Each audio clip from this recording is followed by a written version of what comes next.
एक गांव का बूढ़ा किसान बलराम खाट पर लेटा हुआ था। बाहर उसके चारों बेटे एक दूसरे से दूनी बनाकर बैठे थे। देख रही हो, चारों अपने अपने कोने में बैठे हैं, जैसे एक घर में चार अजनबी हों। मैं चला जाऊंगा, लेकिन ये अगर ऐसे ही रहे तो सब कुछ बर्बाद कर देंगे। मुझे कुछ करना ही होगा, कुछ ऐसा जो इन्हें जोड़ सके। आपके बाद तो ये सब बिखर ही जाएंगे। हर बेटा जैसे अलग राह पर है, ना एक दूसरे की सुनते हैं ना माँ की। काश काश हम कुछ कर पाते जी। पापा, क्या हम सब साथ नहीं रह सकते? चारों भाई हर समय लड़ते हैं। मुझे डर लगता है, मुझे अच्छा नहीं लगता जब घर में चुप्पी और तकरार दोनों साथ हो। सीमा बेटी, तू तो घर की रोशनी है। तू हमेशा सबको जोड़ने की कोशिश करती है। मुझे तुझ पर गर्व है। अब देखना, मैं इन चारों की आखिरी परीक्षा लूंगा। उसी शाम बलराम चारों बेटों को अपने पास बुलवाता है। सब चुपचाप उसके बिस्तर के पास खड़े हो जाते हैं। मेरे बच्चों, शायद मेरी बातों का वक्त कम है अब। मैं तुमसे कोई जमीन जायदाद की बात नहीं करने आया। बस एक पोटली है, उसे मेरे जाने के बाद खोलना। बाबा, ये सब कैसी बात कर रहे हैं? हम सब संभाल लेंगे खेत खलियान। आप आराम करिए, आपके होते हुए कोई चिंता नहीं। कौन सी पोटली? क्या उसमें कुछ पैसे हैं? अगर कुछ काम का है तो अभी बता दीजिए। बाबा, जो भी आपकी मर्जी है हम मानेंगे।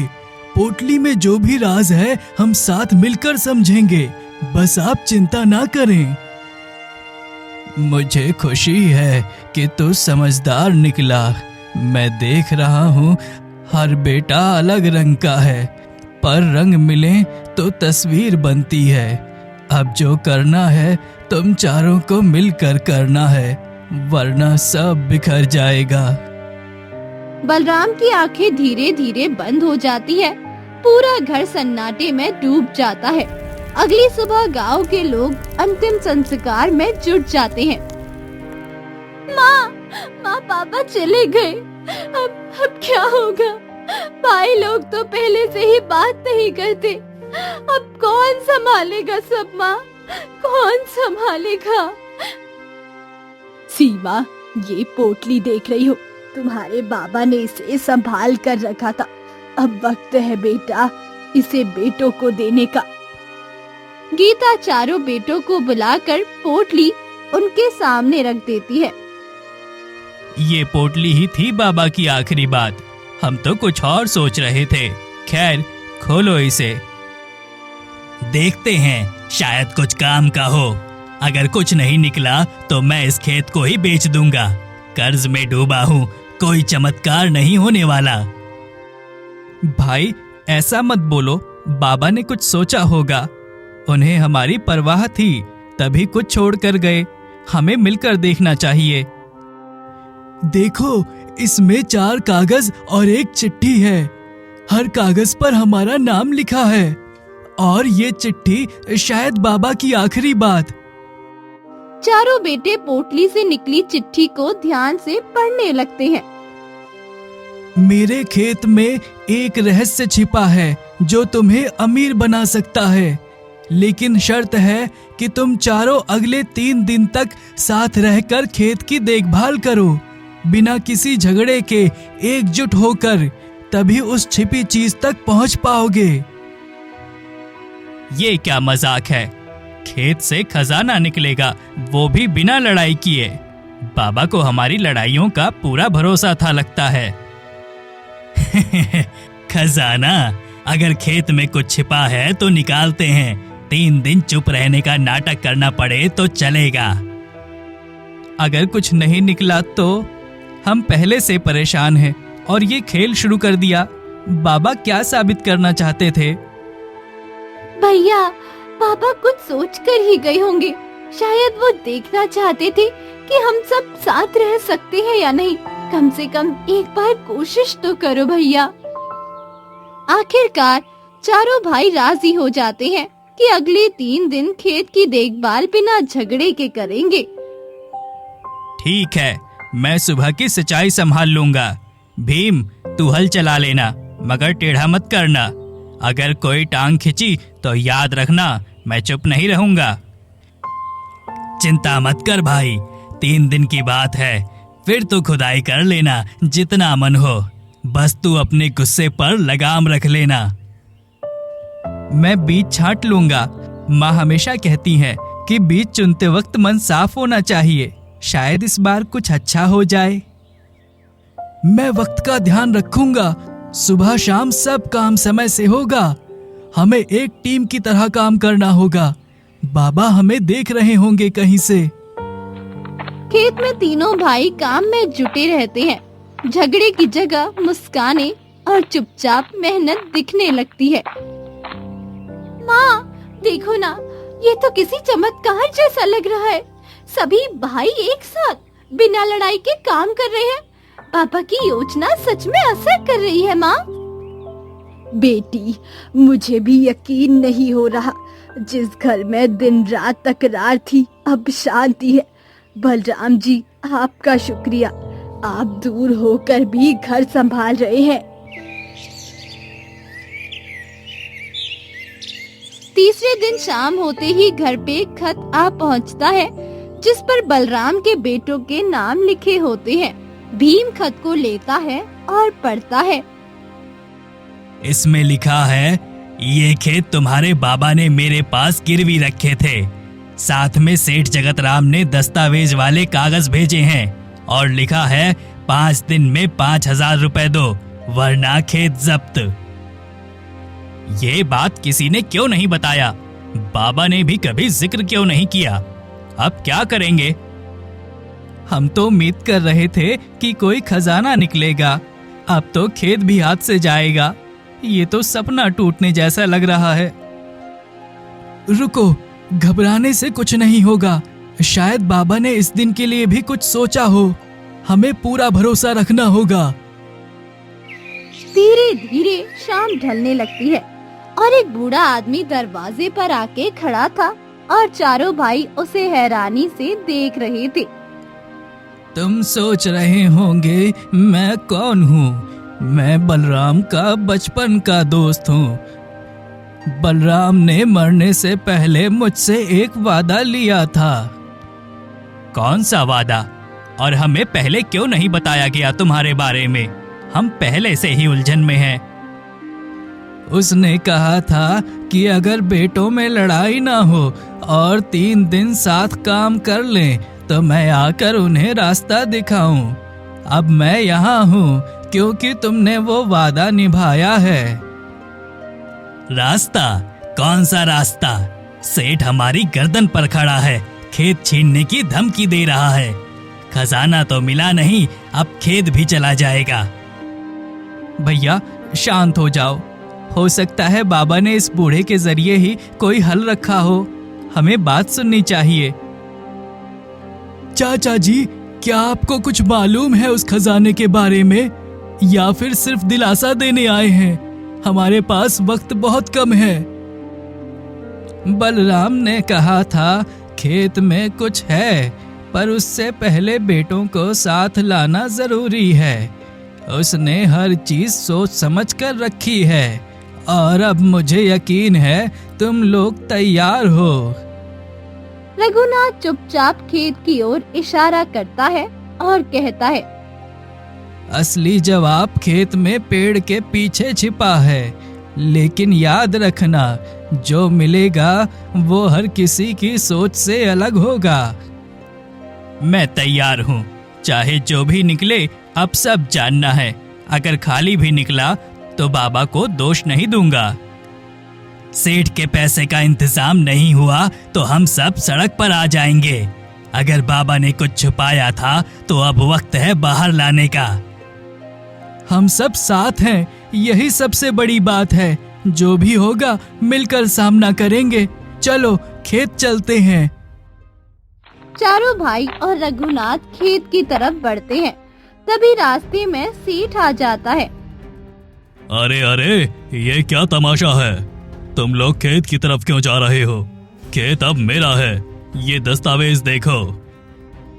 तेरे दस्तावेज का तो जवाब बाद में मिलेगा। पहले ये बता, बाबा ने कब गिरवी रखा था खेत, और तूने कब से चालाकी शुरू की? तू जो भी है, हमें डराने की कोशिश मत कर। बाबा ने कुछ छुपाया था, हम उसे जान कर रहेंगे। तेरी धमकियां अब नहीं चलेंगी। असली कागजात मेरे पास हैं। बलराम ने खेत की रक्षा के लिए मेरे नाम ट्रांसफर किए थे। तुम्हारे सारे दस्तावेज नकली हैं जगत राम। झूठ, ये सब मिलकर मुझे बेवकूफ बना रहे हैं। मैं पंचायत जाऊंगा, गांव के पंचों से फैसला करवाऊंगा। मैं हार मानने वाला नहीं। पंच ही अब फैसला करेंगे और तब सच्चाई सामने आएगी। अब जाओ यहाँ से, पंचायत में मिलेंगे। सेठ गुस्से में पैर पटकता हुआ चला जाता है और चारों भाई फिर खेत में ढूंढना शुरू कर देते हैं। कुछ देर बाद बूढ़ा आदमी अगली सुबह तक इंतजार करने की बात करता है और रात को वो एक पुरानी बात छेड़ देता है। आज से 25 साल पहले बलराम इस गांव का सबसे गरीब किसान था, लेकिन जब गांव में अकाल पड़ा था तो वही सबसे पहले खेत में हल लेकर निकला। उसने सूखे खेत में भी मेहनत से फसल उगाई थी। बाबा ने तो कभी ये किस्सा नहीं सुनाया। हमें तो लगता था कि वो बस साधारण से किसान थे। कितनी बातें छुपी रही हमसे। हम सबको बस उनकी डांट याद रहती थी, पर अब समझ आता है वो कितना सोचते थे सबके लिए। वो शक्ति भी शायद सिखाने का तरीका ही था। मुझे यकीन नहीं आता कि वो इतना सब अकेले करते रहे। हम तो थोड़ी मुश्किल में ही आपस में भिड़ जाते हैं, और उन्होंने अकेले गांव को सहारा दिया। बलराम अक्सर कहता था, किसान की असली पूंजी उसकी मेहनत और उसके बच्चे होते हैं। अब देखना है कि उसकी पूंजी क्या रंग लाती है। उसने बीज बोए थे, अब फल देने का वक्त है। अगली सुबह चारों भाई बिना कोई सवाल किए खेत में लग जाते हैं और रघुनाथ खेत के एक कोने की ओर इशारा करता है। इसी जगह उसने कुछ छुपाया था। उसने कहा था, अगर मेरे बेटे साथ रहेंगे तभी उन्हें ये मिलेगा। यहीं ढूंढो बेटा, अब वक्त आ गया है। ठीक है, अब जो भी निकले हम सब साथ होंगे, चाहे सोना हो या सिर्फ मिट्टी। मैंने बाबा को कभी इतना रहस्यमय नहीं समझा था, लेकिन अब मैं उन्हें हर दिन याद करूंगा। चलो शुरू करें। हम पहली बार इतने शांत होकर कुछ कर रहे हैं। ये भी किसी चमत्कार से कम नहीं। मुझे लग रहा है बाबा की आत्मा यहीं कहीं है। उन्हें पेड़ के पीछे एक गड्ढा दिखता है। वो कुछ घास और पेड़ की टहनियों से ढका था। भैया, नीचे कुछ है। देखो, कुछ धातु जैसा चमक रहा है। जल्दी निकालो इसे। ये तो एक संदूक लगता है। चलो भाइयों, एक साथ जोड़ लगाओ। चारों भाई मिट्टी हटाकर उस पुराने संदूक को बाहर निकालते हैं और उसे घर ले जाते हैं। अब तो ये जरूर खजाना है। इतनी मेहनत बेकार नहीं जाएगी। चलो इसे खोलते हैं। रुको, पहले माँ और बहन को भी बुला लेते हैं। ये पल हम सबका है। बाबा की आखिरी निशानी सबको देखनी चाहिए। नकुल अपनी माँ और बहन को बुलाता है और उसकी माँ कहती है, बेटा, तुम्हारे बाबा अब भी तुम सबको जोड़ रहे हैं। मैंने कभी नहीं सोचा था कि तुम सब इस तरह एक हो जाओगे। चलो अब इसे खोलो। लोहे का है और जंग भी है, पर इसका वजन बता रहा है कि कुछ भारी है अंदर। रुको, जरा धीरे करना। हो सकता है कुछ कीमती चीज हो जो टूट जाए। मेरी तो धड़कन ही बढ़ गई है। जो भी निकले वो हमारे लिए सबक भी हो सकता है। खजाना हो या खत, अब हम अलग नहीं होंगे। भीम ने जैसे ही संदूक का ढक्कन खोला, सभी के चेहरे चमक उठे, लेकिन कुछ पल बाद सब ठहर गया। ये क्या है भैया? सिर्फ एक पुराना झोला, कुछ बीज और बाबा की डायरी। क्या मजाक है ये? हमने 3 दिन तक मेहनत की, खेत खोदा और हमें ये मिला। मुझे तो शक था बाबा ने आखिर में भी हमसे खेल खेला। मैं अब और नहीं सह सकता। भैया, ये तो बहुत गलत हुआ। मैं तो उम्मीद लेकर बैठा था कि अब हमें खजाना मिलने वाला है, लेकिन बाबा ने ऐसा क्यों किया? शायद इसमें भी वो कोई मतलब छिपा हो। बाबा ने कुछ ऐसे ही तो नहीं छोड़ा होगा। कभी कभी जो दिखता है वो सच नहीं होता। मैं डायरी पढ़ता हूँ, शायद हमें जवाब मिल जाए। बाबा की बातें कभी सीधी नहीं होती थी। शायद ये भी कोई इम्तिहान हो।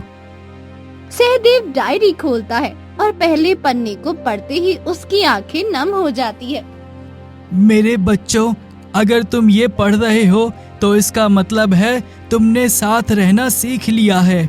खजाना मिट्टी में नहीं, बल्कि तुम चारों के बीच की एकता में है। ये बीज मेरी जमा पूंजी है। इन्हें सही तरीके से बोओ तो खेत सोना उगलेगा।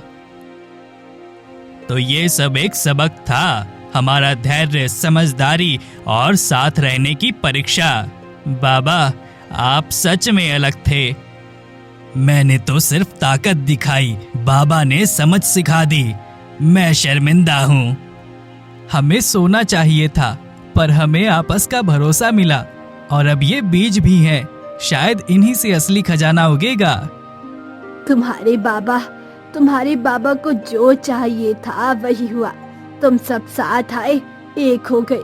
अब मिलकर खेत को फिर से जिंदा करो। बाबा हमेशा कहते थे, खेत तभी फलता है जब बेटा मेहनत करता है। अब खेत भी देखेगा कि उसके असली वारिस आ गए हैं। अब घर में भी फिर से रौनक लौटेगी।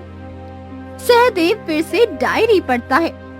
अगर ये पन्ने तुम तक पहुँचे हो तो समझो मैंने तुम्हें परखा है।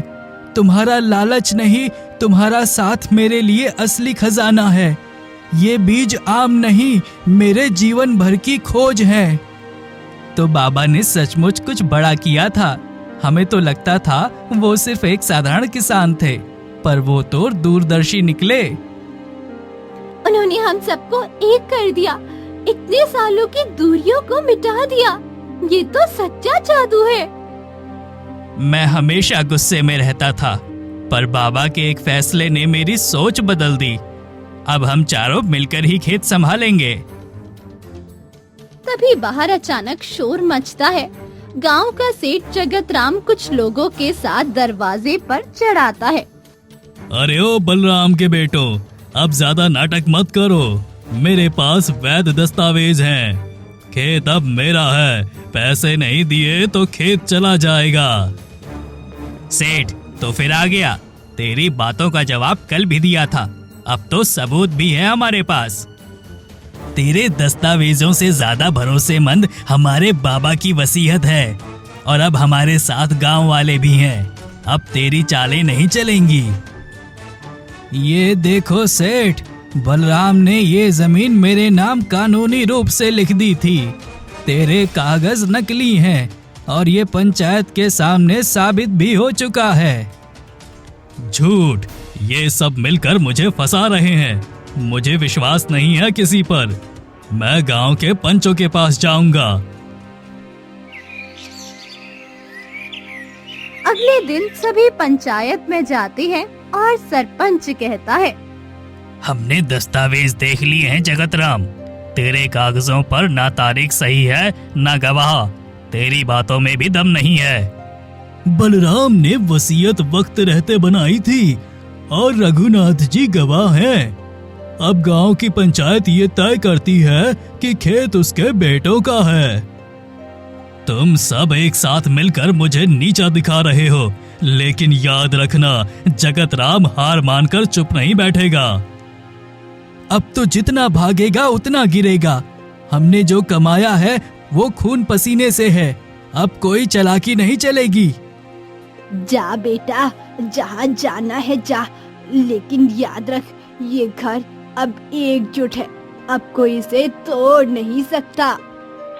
सेठ बौखलाकर वहाँ से चला जाता है और चारों भाइयों के चेहरे पर एक अलग ही आत्मविश्वास आ जाता है।